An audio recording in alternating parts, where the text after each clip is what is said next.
Good evening to all of you. After completing all the literary terms, now it's the class of NCRT related topics or start with the class 12th or name of the book is Vistas. Vistas or Vista. Vista means there is a pleasing view, or maybe as a beautiful view. Pleasing view या beautiful view of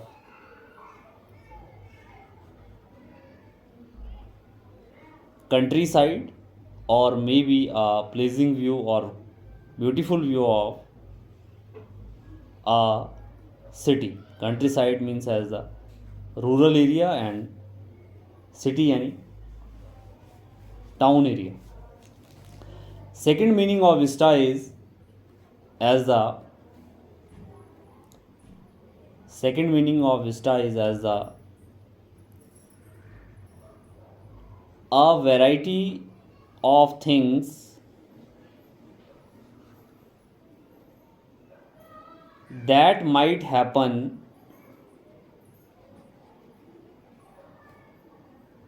in the future. A variety of things that might in the future यानी the possibility of the future यानी भविष्य की संभावनाएं. और the very first chapter of the related book or the name of the book is Vistas is as the first chapter is the third level. The third level. It was written by Jack Finney. Written by Jack Finney. तो first chapter है Vistas का और name of the chapter is the third level. और New York में एक grand Central station है और इस ग्रैंड सेंट्रल स्टेशन में देर आर 2 लेवल्स. लेकिन हमारी इस स्टोरी द थर्ड लेवल का जो कैरेक्टर है, the name of the character is Charlie. Charlie is the narrator of the story. Charlie is the protagonist of the story, and Charlie is the 31 years old man. Charlie के साथ एक दूसरी character है और इसका name है Louisa. और Louisa is Charlie's wife. और one another character is his name is Sam Weiner. और सैम विनर इज अ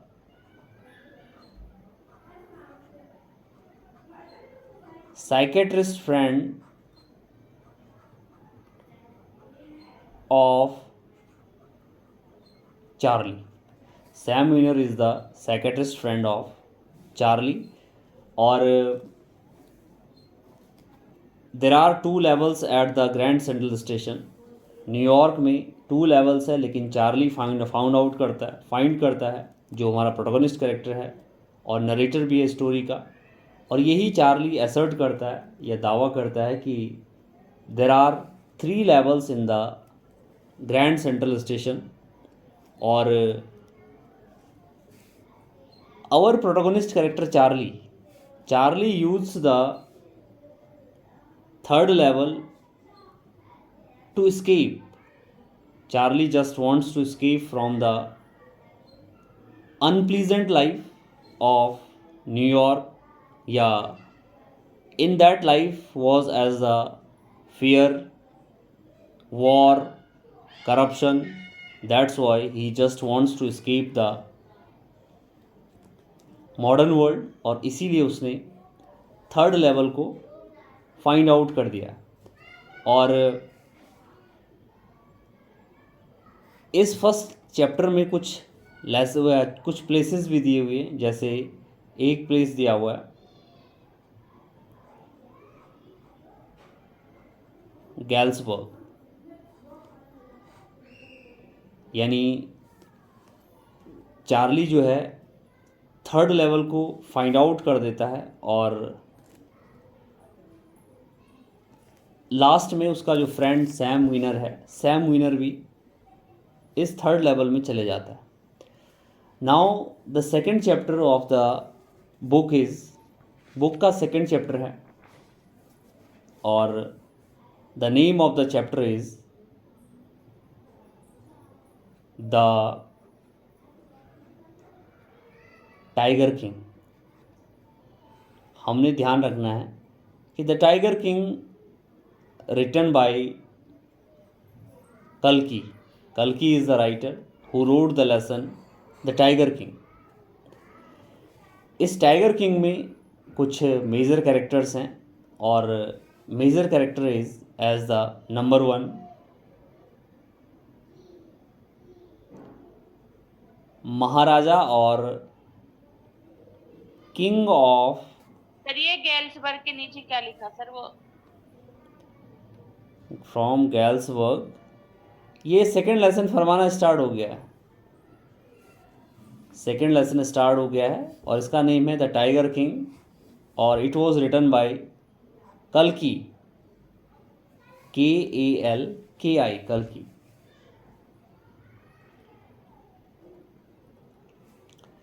तो महाराजा यानी किंग ऑफ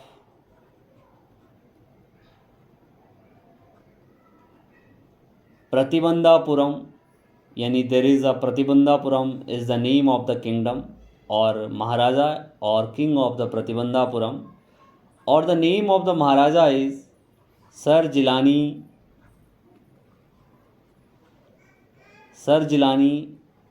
जंग बहादुर. और Sir Jilani Jung Bahadur is the king of the Pratibandapuram, और the name of the lesson is the Tiger King. और Jilani Jung Bahadur is known as the he is known as the Tiger King के नाम से भी जाना जाता है. In this lesson some miracles happen, कुछ मिरेकल्स होते हैं और इन मिरेकल्स में in the lesson the Tiger King some miracles happen, और इन मिरेकल्स में जो फर्स्ट मिरेकल था कि एन इन्फेंट, यानी एक छोटा सा बच्चा, शिशु, infant, only 10 days, the infant was only 10 days, spoke, 10 दिन का बच्चा, यानी जो जिलानी जंग बहादुर है, ही इज़ 10 days ओल्ड, और ये बोलता है, ये स्पॉक करता है, यानी बोलता है कि the source and manner of his death, यानी ये टाइगर किंग जो ओनली 10 days का है, जिलानी जंग बहादुर इसका नेम है, और 10 दिन में ही ये बोलता है कि उसकी डेथ का सोर्स क्या है, किससे उसकी डेथ होगी. तो then another character is an astrologer और अ चीफ एस्ट्रोलॉजर.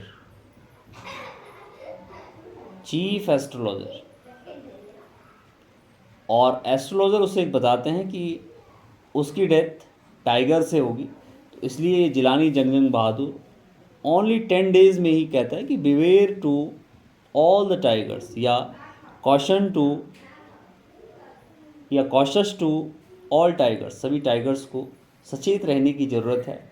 और द एज ऑफ 20, और at the age of 20 king यानी जिलानी जंग बहादुर, जिलानी जंग बहादुर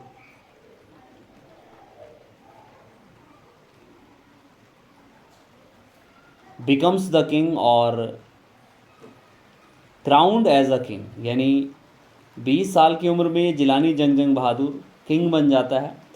और आफ्टर बिकमिंग किंग, किंग बनने के बाद, क्योंकि चीफ एस्ट्रोलॉजर ने उसे बिवेयर किया हुआ है कि बिवेयर टू द टाइगर्स, कि टाइगर से बच के रहना, और तुम्हारी जो डेथ का कारण होगा वो 100th टाइगर होगा। तो किंग डिसीजन लेता है कि वो 100 टाइगर को किल करेगा। तो just he began, Jilani Jung Bahadur begin hunting tigers, ये टाइगर हंटिंग स्टार्ट कर देता है इन प्रतिबंधापुरम, इन प्रतिबंधापुरम। प्रतिबंधापुरम में टाइगर मारने के बाद, यानी टाइगर किंग के बार बार कई सारे टाइगर्स को मारने के बाद वहाँ पर टाइगर ही ख़त्म हो जाते हैं। इसलिए वो एक ऐसी प्रिंसेस से मैरिज करता है जिसके किंगडम में बहुत सारे टाइगर्स हो। और जब वो अपने फादर इन लॉ के यहाँ जाता है जिलानी जंग बहादुर, तो वहाँ पर भी बहुत सारे टाइगर्स को किल कर देता है। तो ये नंबर काउंटिंग हो जाती है 99 काउंटिंग, यानी 99 टाइगर्स वर किल्ड बाय जंग Bahadur Jilani, Jilani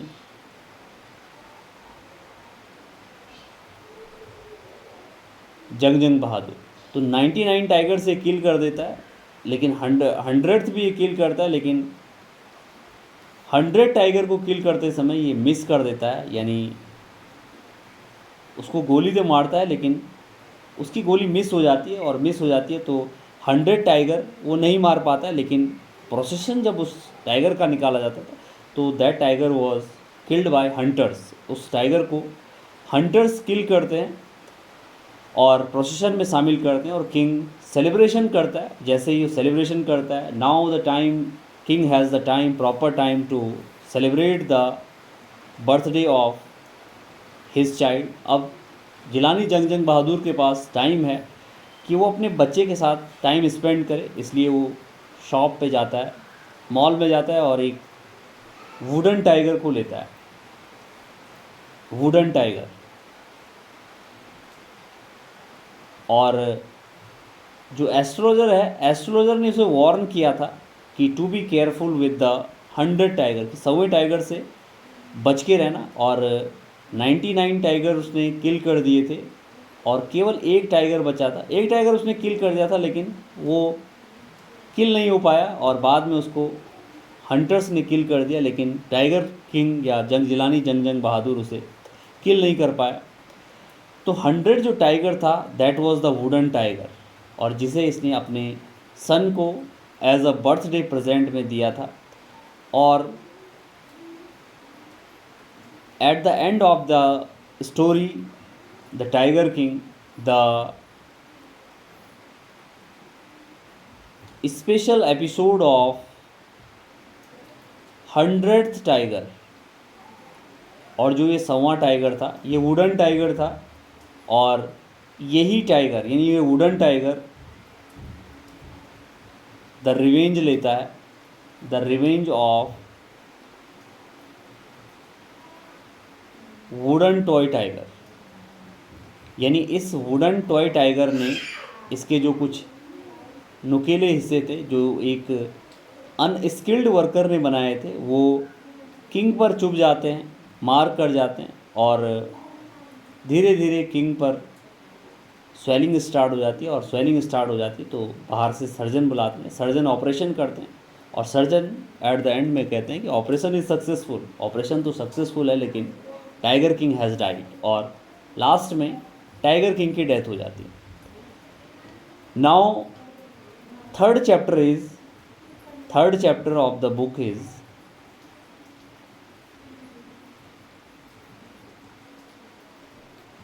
journey to the end of the earth means earth की journey.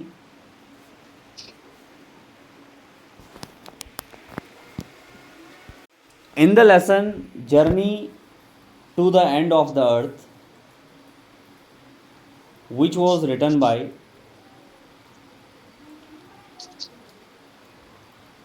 Tisani Doshi, it was written by Tisani Doshi, Journey to the End of the Earth यानी पृथ्वी के and की यात्रा यानी एक दूसरे सिरे की यात्रा, और that end is Antarctica which is situated in the South Pole. Writer starts his journey, writer अपनी जर्नी स्टार्ट करता है journey from Madras to Antarctica, और journey from Madras to Antarctica किसके साथ? With a group of high school students, with a group of high school students. यानी ये book तो 12th level की है, यानी 12th की बुक है विस्टास, लेकिन जो ग्रुप है स्टूडेंट का वो 10th क्लास का स्टूडेंट का ग्रुप है, यानी bunch of students is related to the class 10th। और इस प्रोग्राम में the name of the programme यानी journey to the end of the earth जो लेसन है, इसमें जो प्रोग्राम का नेम है, name of the programme is, name of the programme is, और प्रोग्राम का नेम है students on ice. Class 10th students goes to the Antarctica, और the journey starts from Madras to Antarctica, और journey was as the special for what's the past present and future of our earth. हमारी earth का present क्या है, past क्या है और future क्या है। तो the name of the programme is students on ice, and total number of students are, total number of students है 52 स्टूडेंट्स, और द हेड और the captain is, head or captain is, the name of the captain or the name of the head is Geoff Green.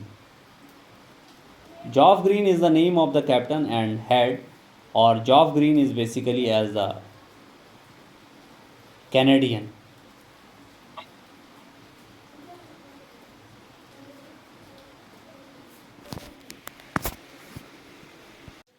Though we are discussing about journey to the end of the earth, और Russian research vessel है, the name of the Russian research vessel is Shokalskiy, where Geoff Green and his students with the programme students on the ice is going on to the Antarctica from Madras. Tishani Doshi का नाम होता है ना, तो Russian research vessel name is Shokalskiy. और in this lesson Tishani Doshi ने कहा है कि if you want to know more about the planets past present and future, अगर आप प्लैनेट का पास्ट प्रेजेंट और फ्यूचर जानना चाहते हैं, तो then the Antarctica is the place to go to bon veg.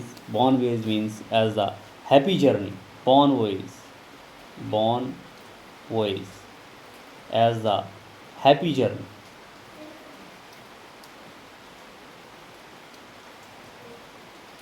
Writer talks about as the he traveled over 100 hours.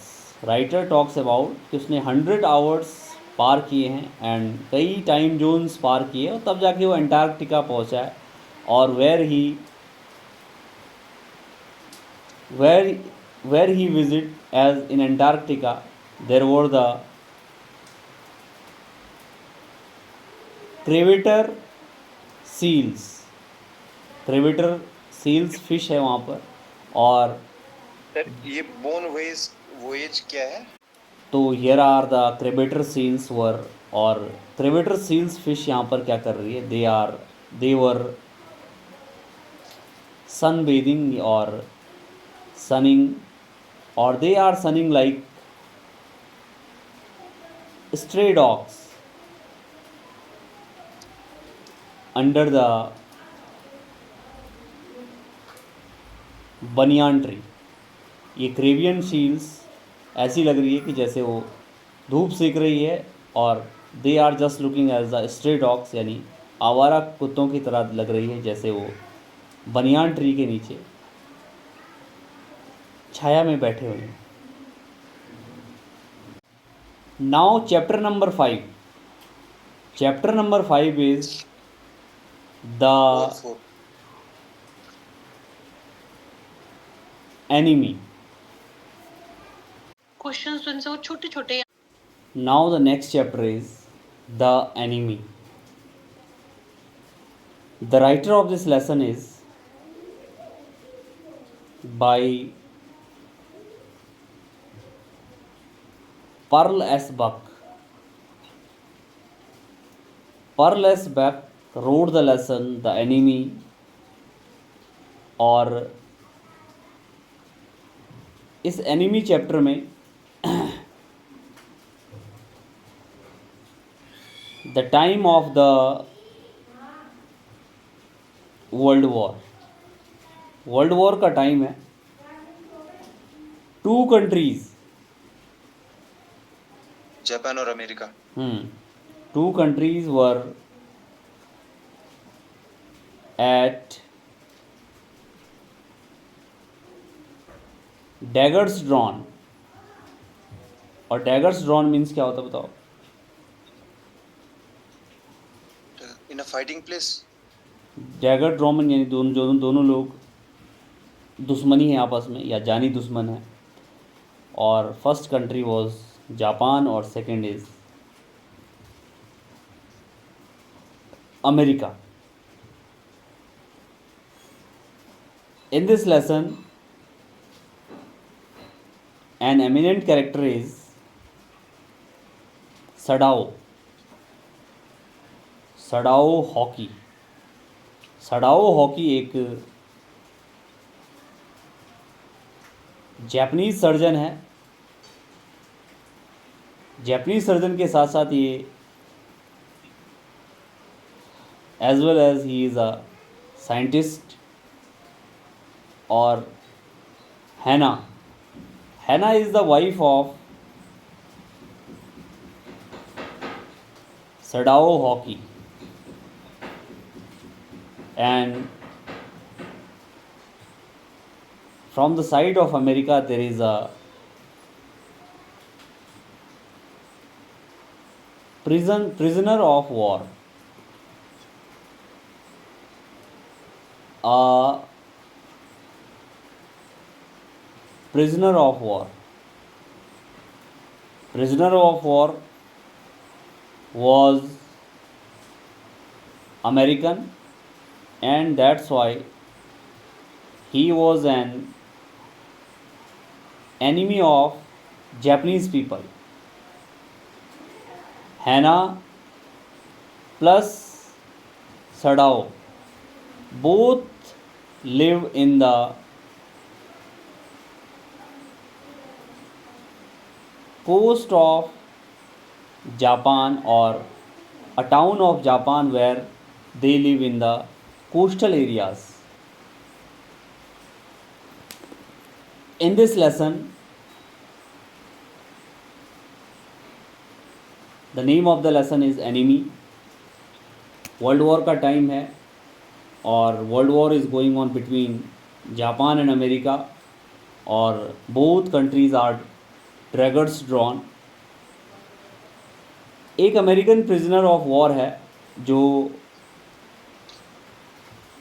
Who was shot in the back, जिसके back पर bullet लगी है, गोली लगी है, और he is washed away at the door of Japanese doctor. और बहते बहते वो कोस्टल एरिया में आ गया है, और वो ऐसे कोस्टल एरिया में आ गए हैं जहाँ पर सडाओ और हॉकी, यानी सडाओ हॉकी और हैना दोनों रहते हैं। और Sadao hockey was the only son of his father, और इसके फादर ने इस पर फोकस किया था कि सडाओ एजुकेशन ले, और education was his father's chief concern. Sadao की जो वाइफ है हैना, हैना भी एक डॉक्टर है और घर में ही रहती है।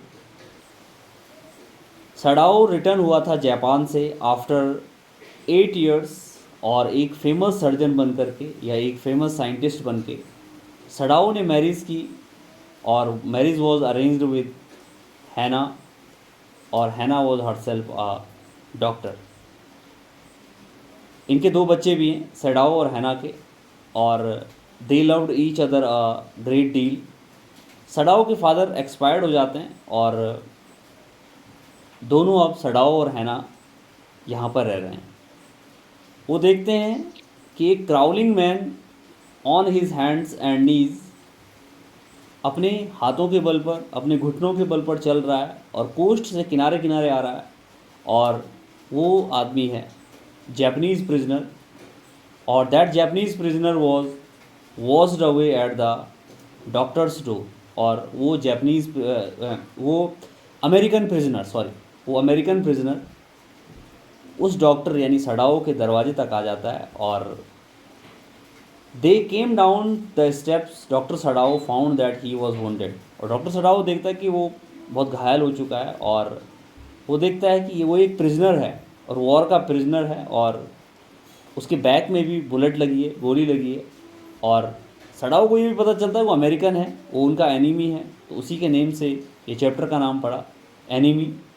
ही वॉज एन एनिमी, और वो उसको ड्रैग करते हैं, यानी उसको उठा के लाते हैं वहाँ से या घसीट कर लाते हैं, और उस पर ब्लड फ्लो कर रहा है, ब्लड उसका गिर रहा है। The doctor packed the wound with the sea moss, और जो सी में जो अलगी होती है उस मॉस से उसका ट्रीटमेंट करते हैं। और सडाओ अपने आप से कह रहा है कि the best thing that we could do would be to put him back in the sea, कि सबसे अच्छा होगा कि हम उसको दोबारा से सी में ही फेंक दें या समुद्र में ही फेंक दें या वहीं रख दें।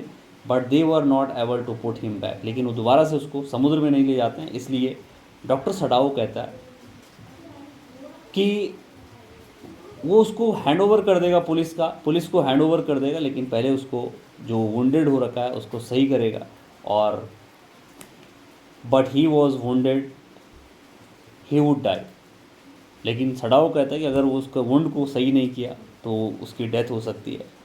और जस्ट ऑपरेशन स्टार्टेड, और सडाओ की वाइफ हैना दोनों इसको ऑपरेट करते हैं, सही करते हैं, और इसको शेल्टर देते हैं, हाउस देते हैं। और इनके इवन जो यहाँ के सर्वेंट्स हैं, servants were against this action, servants इस एक्शन से अगेंस्ट है कि उन्होंने एक एनिमी को, एक वॉर प्रिजनर को अपने घर में रखा है, और they left the house in protest. और सारे जो सर्वेंट्स हैं वो भी सडाओ और हैना के हाउस को छोड़ देते हैं। But Hana serve the wounded white man, लेकिन हैना फिर भी उस वाइट मैन की यानी उस अमेरिकन की मदद करती है, उसकी सेवा करती है, उसके वुंडेड को सही करती है। और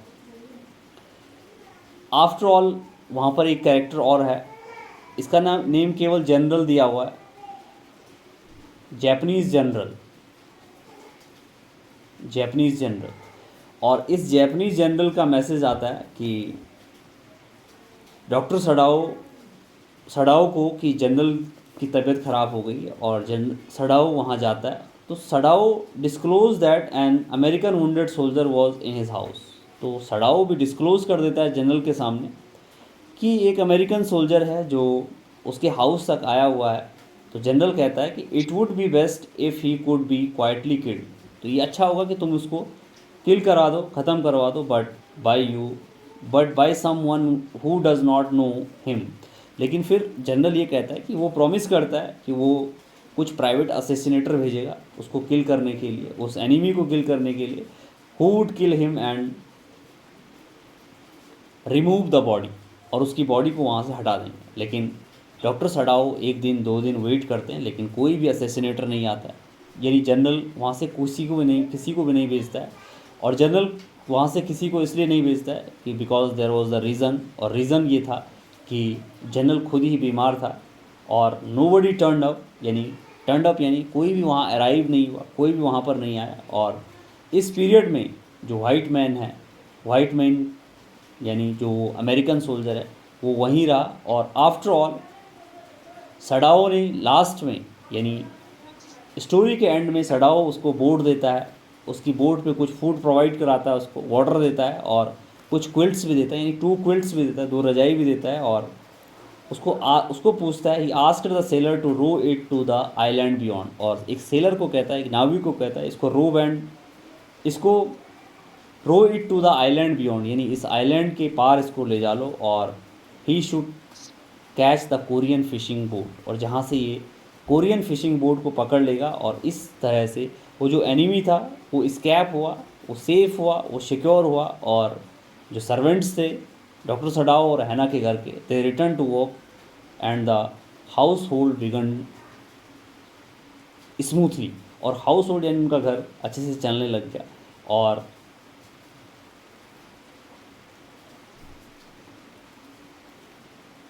लास्ट में सडाओ भी उस जनरल को कहता है कि one day the doctor inform the general that the enemy soldier had escaped. वो कहता है कि वो एनिमी सोल्जर बच के निकल गया था।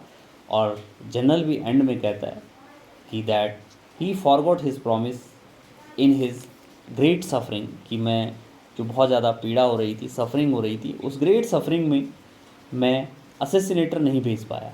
और it was the all about the lesson the enemy. Next chapter is Should wizard hit Mommy by John Updike. ये एक ऑर्डिनरी अमेरिकन स्टोरी है जिसमें प्रोटोगोनिस्ट कैरेक्टर जैक है और जैक की वाइफ है Claire. Claire is the wife of Jack and Jo एक daughter है क्लेयर और जैक की, और जो था समथिंग 4 years old है। In this chapter should wizard hit mommy में स्टोरी है the story of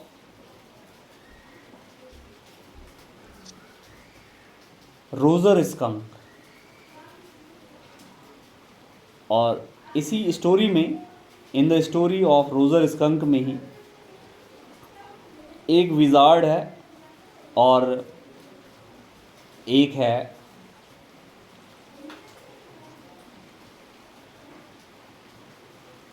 daddy skunk और एक है रोजर स्कंक। और ये जो रोजर स्कंक है ये थोड़ा स्किनी है, यानी दुबला पतला है, स्किंकी है, skinky skunk, skinny SKINNY, skinny skunk है। और इसका नेम ही रोजर स्कंक है। और जो स्कंक होते हैं या रोजर स्कंक होते हैं वो एक एनिमल होते हैं, the name of the animal, जो ऑफन अमेरिका में मिलते हैं और वाइट और ब्लैक कलर के होते हैं। तो in the lesson should wizard hit mommy, यानी विजार्ड यानी जो विजार्ड है, जादूगर है, वो क्या मम्मी पर या मॉमी पर अटैक करेगा या हिट करेगा। तो ये एक ऑर्डिनरी अमेरिकन स्टोरी है और through this story writer examine करता है, यानी जॉन अपडाइक एग्जामिन करता है द इश्यूज़ ऑफ पेरेंटिंग और issues of parenting and the flaws that by accident creep in, यानी जैसे माना बात कोई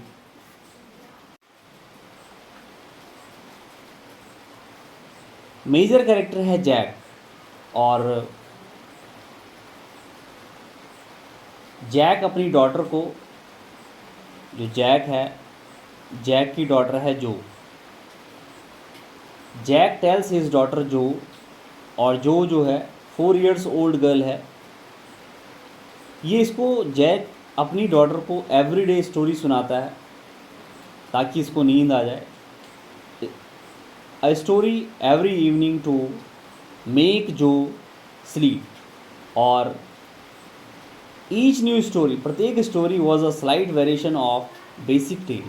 सारी स्टोरी एक जैसी होती है लेकिन कुछ ही उसमें डिफरेंस होता है। Today he tells a story of a skinky skunk. Skinky skunk या स्किनी स्कंक की इसको स्टोरी सुनाता है। और इस स्किंकी स्कंक का नाम है रोज़र स्कंक। रोज़र स्कंक। और ये सुनाता है कि उसका नाम था रोज़र स्कंक जस्ट स्टोरी स्टार्ट। और he smelled so bad that none of the other little creatures of the forest would play with him। और ये रोजर स्कंक जो था, कोई भी इसके साथ जो छोटे छोटे और एनिमल्स होते थे नहीं खेलते थे। इसलिए नहीं खेलते थे क्योंकि इस पर गंदी बदबू आती थी, यानी स्मेल आती थी, बदबू आती थी। और इसलिए ये Roger Skunk went to a wise old owl. Wise old owl जो विजार्ड है, वाइज ओल्ड आउल, ये वाइज ओल्ड आउल के पास जाता है। ये रोज़र स्कंक, यानी फादर अपनी डॉटर को स्टोरी सुना रहा है कि एक बार की बात है, there was a Roger Skunk. और रोज़र स्कंक पे बहुत ज़्यादा स्मेल आती थी, गंदी स्मेल। और इसलिए बहुत सारे एनिमल्स उसके साथ नहीं खेलते थे। इसलिए he went to a wise old owl with his problems. और आउल उसको भेजता है एक विजार्ड के पास। ये वाइज आउल उसको भेजता है एक विजार्ड के पास।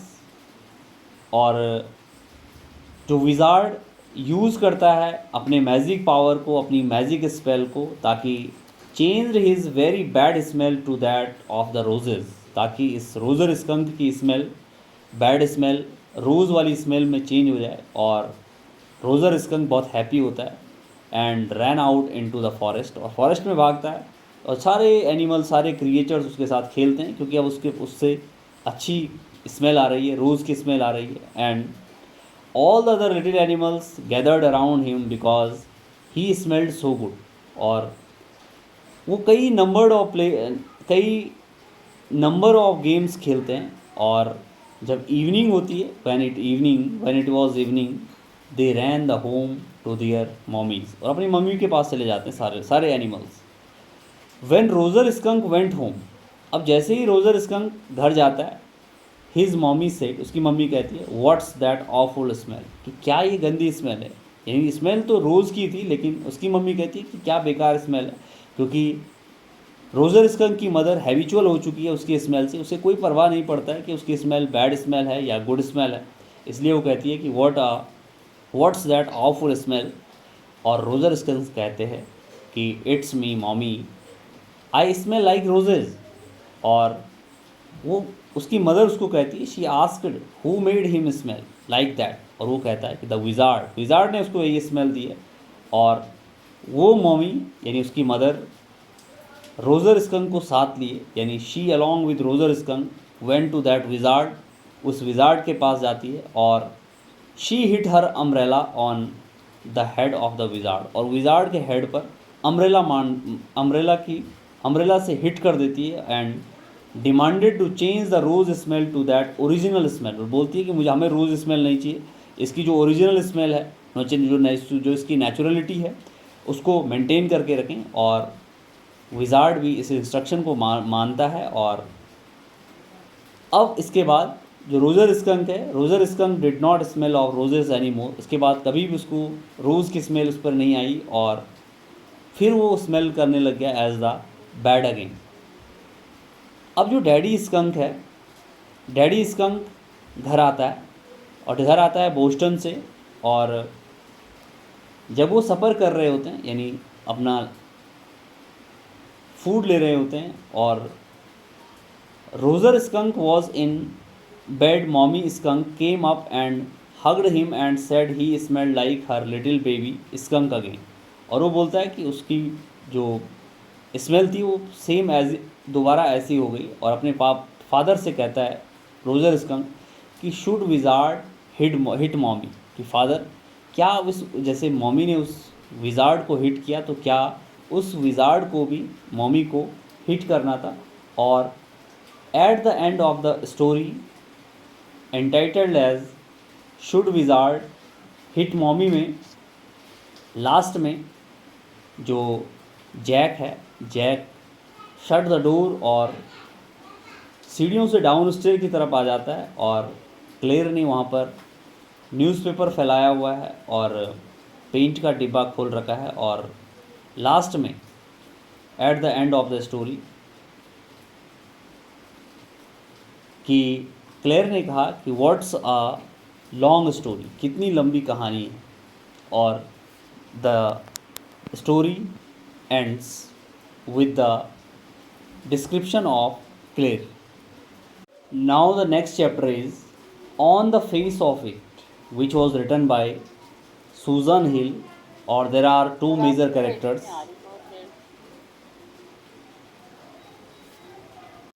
और इन दो कैरेक्टर्स में the first character is Mr Lamb, second character is Derry. दोनों कैरेक्टर में कुछ ना कुछ प्रॉब्लम है।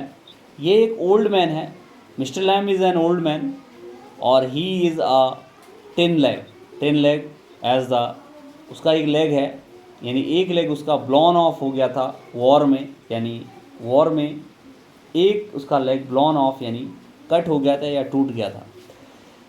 इसका एक गार्डन है और इस एप्पल का गार्डन है। सेकंड कैरेक्टर है डेरी। डेरी एक 14 ईयर्स ओल्ड बॉय है, और जो डेरी है, डेरी की भी कुछ प्रॉब्लम है, और इसकी प्रॉब्लम है कि dairy has one side of his face burnt with acid. Acid से इसका फेस बर्न हुआ है। तो on the face of it यानी एक ऐसे फेस पर, एक ऐसे ग्राउंड पर जहाँ पर रियलिटी हो। तो मिस्टर लैम एक ओल्ड मैन है और उसका एक 10 लेग है, 1 लेग उसका ब्लॉन ऑफ हो गया था वॉर में। और बोथ कैरेक्टर्स, बोथ यानी दोनों, मिस्टर लैम भी और डेरी भी, they are physically impaired and lonely, दोनों अकेले रहते हैं। मिस्टर लैम अपने गार्डन में, एप्पल्स की गार्डन में, जहाँ पर वो उसका जैम बनाता है या जेली बनाता है, और he lost his leg in the war and now he has a 10 leg. War में उसका लेग लॉस्ट हो गया था, कट हो गया था, इसलिए उसने अपना 10 लेग बनाया, 10 का लेग बनाया। और वो एक बड़े से घर में एक बिग गार्डन में रहता है, और डेरी भी एक बच्चा है, एक लड़का है, और 14 ईयर्स ओल्ड है, और उसका भी एक बर्न्ट मार्क है on the side of his face, और वो बर्न हुआ है एसिड से। Now his face has become disfigured and अगली, यानी डेरी का जो फेस है वो अगली दिखता है, और इसलिए दैट्स वाई जो डेरी है, डेरी अवॉइड करता है पीपल से मिलना, और उन लोगों से स्पेशली मिलना जो लोग उसको डिसलाइक करते हैं, और जो लोग बोलते हैं कि हम इस डेरी के फेस से डरते हैं और उस डेरी के बारे में बात करते हैं। Now he wants to lead a secluded life in order that people may not stare at him. इसलिए डेरी क्या है, अपनी लाइफ को सिक्लूजन में बिताता है या अकेलेपन में बिताता है, और इसलिए बिताता है ताकि लोग उसके बारे में बात ना करें, लोग उस पर स्टेयर ना करें, लोग उस पर घूरे ना। और एक दिन एक ऐसा टाइम आता है, one day he crosses a distance of 3 miles, लगभग 3 मील दूर पर ही एक गार्डन था, and finds an empty garden. उसे लगा कि ये गार्डन है, इस गार्डन में कोई भी आदमी नहीं है, एम्प्टी गार्डन है, और that's why he climbs over it's walls of the garden. इसलिए डेरी उस गार्डन के वॉल्स से ऊपर चढ़ रहा है, और एज ही क्लाइम्स अप, तो वहाँ का जो ओनर है, the owner of that garden is Mr Lamb, और the owner Mr Lamb who is the owner of that garden, वो देखता है डेरी को कि डेरी क्या कर रहा है, क्लाइंबिंग कर रहा है ओवर द वॉल से, और वो डेरी को पूछता है if he came to steal crab apples, कि क्या तुम यहाँ क्रैब एप्पल्स यानी सावर एप्पल्स या खट्टे एप्पल्स या कच्चे एप्पल्स को तुम स्टील करने के लिए या चुराने के लिए आए हो। डेरी सरप्राइज होता है to hear the voice of a man, एक आदमी की आवाज़ सुनकर, क्योंकि डेरी तो सोचता है कि it's as the empty garden. तो अब इंट्रैक्शन है, द इंट्रैक्शन बिटवीन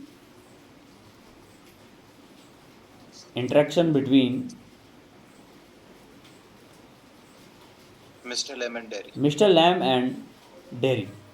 और ये जो इंट्रैक्शन है, how a interaction changes the life of a man, कैसे एक छोटी सी बात भी किसी आदमी की ज़िंदगी बदल देती है। कभी कभी हम भी कहीं पे जाते हैं या किसी से मिलते हैं, किसी से बात करते हैं, तो कभी कभी कुछ ना कुछ चेंजेस आदमी के लाइफ में आते हैं। तो इंट्रैक्शन मिस्टर लैम का और डेरी का, थॉट इट वाज शॉर्ट, ये शॉर्ट इंट्रैक्शन था, लेकिन डेरी अफ्रेड था of people who are afraid of him, यानी डेरी उन लोगों से डरता था जो लोग उससे डरते थे और जो लोग उसको स्टेयर करते थे, उसके बारे में बात करते थे।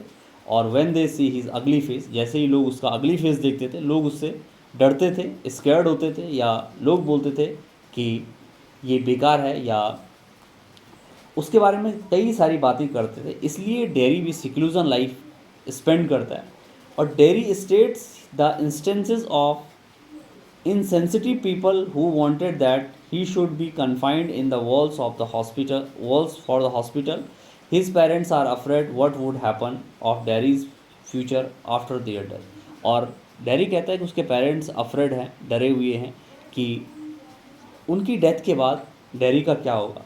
तो मिस्टर लैम भी डेरी को ट्रीट करता है बहुत लव से, प्यार से और काइंडनेस से, और उसको सिंपल एग्जाम्पल दे करके, through the simple examples Mr Lamb point out करता है कि डेरी को कि that people have other things to do than straight at him, इन लोगों के पास कोई काम नहीं होता है, इसलिए लोग तुम्हें घूरते रहते हैं। और dairy should not bother about what people से, डेरी को कोई चिंता नहीं करनी चाहिए, कोई बॉदरिंग नहीं करना चाहिए कि लोग क्या कहते हैं।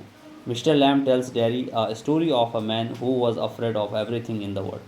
मिस्टर लैम उसे एक स्टोरी सुनाता है, the story of a man जो हर किसी चीज़, यानी who was afraid of everything in the world, एक ऐसा आदमी जो वर्ल्ड में जितनी भी चीज़ें होती थी हर किसी चीज़ से डरता था। लेकिन वो डेरी को सिखाता है, टीच कराता है या मॉरलिटी सिखाता है डेरी को that one can not go through life being scared, यानी कोई भी व्यक्ति जीवन में डर कर नहीं रह सकता है। अगर जीवन में डर गए तो समझो मर गए। तो इसलिए Lamb says that Derry has got 2 arms, कि डेरी के पास तो 2 आर्म्स है, 2 हाथ है, 2 लेग्स हैं, 2 पैर हैं, एंड 2 आइज़ है, 2 ईयर्स है, और he has got a tongue and a brain, और जीभ भी है, ब्रेन भी है, सब कुछ है। He can get on the way he wants, वो वहाँ जा सकता है, जो कर सकता है वो कर सकता है, एवरीथिंग कर सकता है, like all of the rest, यानी डेरी भी और लोगों की तरह सब कुछ कर सकता है। And if he chose and set him mind to it, और अगर वो दिमाग में बिठा ले कि वो याद ये चीज़ कर सकता है, तो he can do that, he could get on better than all the rest, और लोगों से भी बेटर, और लोगों से भी बेस्ट कर सकता है। और he explains that his own disability is no bar to his daily routine, और लैम अपने बारे में बताता है कि वो डिसेबल्ड है, वो एक लेग उसका 10 का है, वॉर में उसका एक लेग ब्लोन ऑफ हो गया था, और फिर भी वो जी रहा है, फिर भी वो लाइफ स्पेंड कर रहा है। और मिस्टर लैम डेरी को कहता है कि he has a hive of बीज, तुम्हारे पास तो बीज का छत्ता है, मधुमक्खियों का छत्ता है, तुम्हें उन मधुमक्खियों के सॉन्ग को सुनना चाहिए। He listens to their song and gets honey from the hive, और उस छत्ते से शहद निकालना चाहिए, उस छत्ते से उस हाइव से शहद निकालना चाहिए, यानी सही या अच्छी चीज़ें अपनी लाइफ में करनी चाहिए। और he plugs crab apples himself and makes jelly, वो भी क्या करता है, क्रैब एप्पल्स तोड़ता है, जेली बनाता है, कुछ ना कुछ अपनी लाइफ में करता है। और it is a good evening, और गुड इवनिंग का टाइम होता है। He will pluck apples and asks if he could give him a hand, और कुछ एप्पल्स तोड़ता है, कुछ डैरी को देता है और डैरी अपने घर चले जाता है। Now at the end of the story on the face of it dairy goes his home which is 3 miles away. केवल 3 माइल्स का यानी 3 माइल्स का अंतर है मिस्टर लैम और डैरी के घर में, या मिस्टर लैम के गार्डन में और डैरी जो 14 ईयर्स ओल्ड बॉय है उसके घर पे। तो in spite of his mother's objection Derry comes back to his help Mr Lamb, यानी डैरी वापस लैम के पास चले जाता है अपनी मदर को ऑब्जेक्ट करके, अपनी मदर को अपोज करके। लेकिन but to his utter dismay he finds Mr Lamb fallen on the ground with a ladder. लेकिन वो देखता है कि मिस्टर लैम एक लैडर से, सीढ़ी से नीचे गिर गए हैं। दस मिस्टर लैम डाइज, और मिस्टर लैम की डेथ हो जाती है। And dairy weaves over his death, और डैरी एक शॉर्ट मुलाकात, एक छोटे से मोमेंट के लिए मुलाकात, और उसके बाद at the end of the story on the face of it Derry को दिखाया गया as the weaves over his death, as Derry weaves over the death of Mr Lamb और the tragic end leaves Derry in a hope that he would live normally in his future life. और यही एक hope dairy को मिलती है कि dairy इस hope के थ्रू जीवन में जिएगा, लाइफ में जिएगा, और अपनी लाइफ को, अपनी फ्यूचर लाइफ को नॉर्मल से जिएगा। तो लाइफ में होप होना भी बहुत ज़रूरी है। Now thanking you, we have completed Vistas chapter from the Vistas book, lesson number 1 to 6, and now in the second videos we will discuss from 7 to end, and then we'll continue flamingo book also. So dear students, thank you very much, and keep learning and also keep revision. Thank you.